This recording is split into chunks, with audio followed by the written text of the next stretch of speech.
इस वीडियो में हम बताएंगे कि रावण की मृत्यु के बाद शूर्पणखा का क्या हुआ और रावण ने अपनी बहन शूर्पणखा के पति की हत्या क्यों की।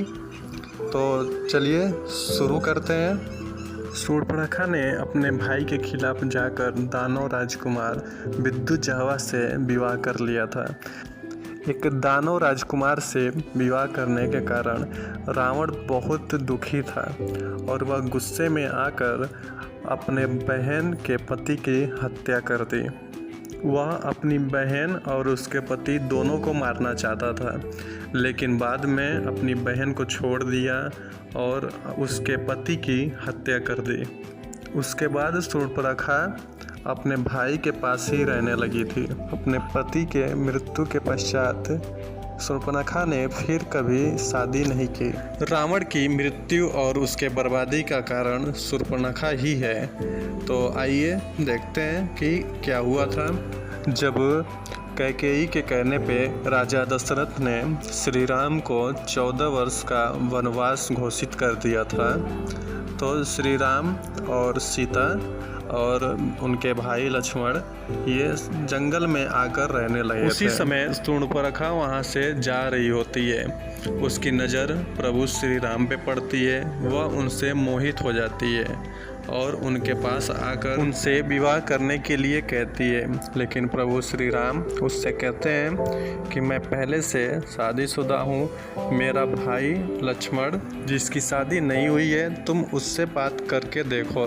तभी शूर्पणखा सोचती है कि क्यों ना सीता को मृत्यु के घाट उतार दिया जाए, सीता को मैं मार डालूं, जिसकी वजह से फिर राम मेरे साथ चलेंगे।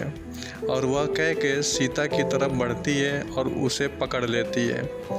तभी वहाँ लक्ष्मण मौजूद होते हैं। वह तलवार निकाल के शूर्पणखा का नाक काट देते हैं। शूर्पणखा वहाँ से भागते हुए अपने भाई के पास जाती है और सारी घटना बताती है।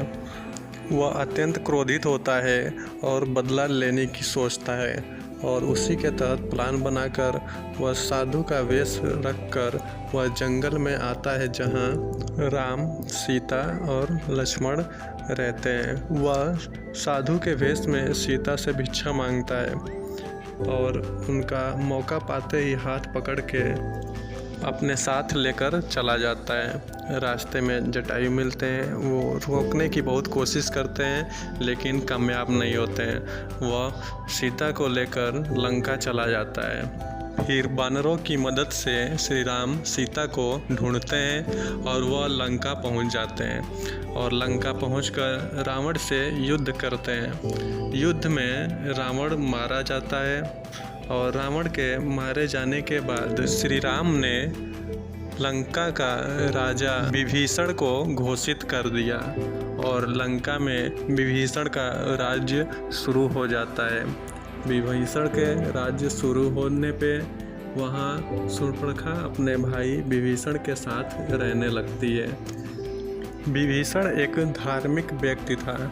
विभीषण प्रभु श्री राम का भक्त था। वह रावण के युद्ध के पहले ही राम से आके मिला था और रावण के सारे राज को विभीषण ने प्रभु श्री राम को बताया, जिसकी वजह से रावण के वध करने में श्री राम को बहुत सहायता मिली।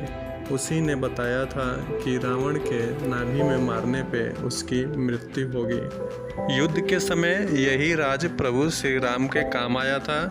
उन्होंने रावण से युद्ध के दौरान अपने बाण को रावण के नाभि में उन्होंने मारा, जिसकी वजह से रावण की मृत्यु हो गई और इस प्रकार लंका पे प्रभु श्री राम ने विजय पा लिया।